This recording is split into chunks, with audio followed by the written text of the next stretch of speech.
Sunday morning ngayon. Dito ang aking sunny boy. Nag-welding ng upuan. Kakagulat naman yung apoy na yan. Ay. Yan. Sabi niya, hindi daw ako proud sa kanya. Yan o. Galing nga niyang gumawa kasi iba-ibang klaseng trabaho yung alam niyang gawin. Magaling yan gumawa ng mga cabinet. Nag-welding. Nag-install ng mga ano pa yung mga ini-install mo dati? Yung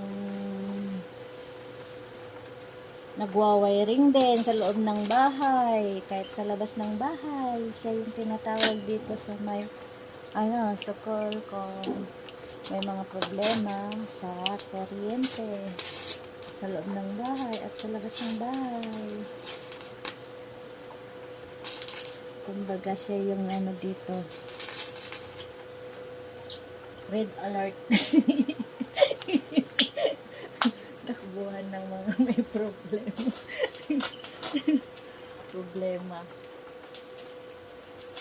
Pero sana naman maningil ka ng sapat, no? Parang bayani lang minsan to eh. Bayanihan sa sukol na bayan, isang tawag lang yan.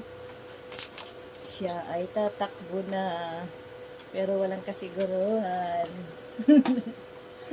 Minsan utang pa daw.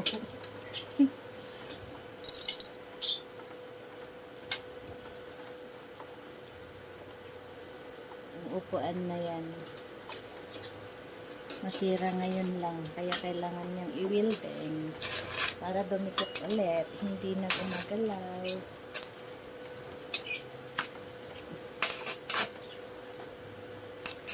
Yeah.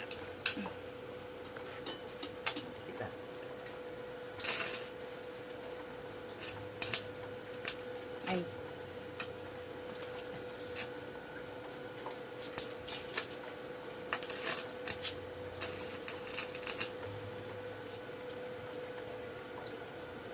Sobra ng mga bayata ito.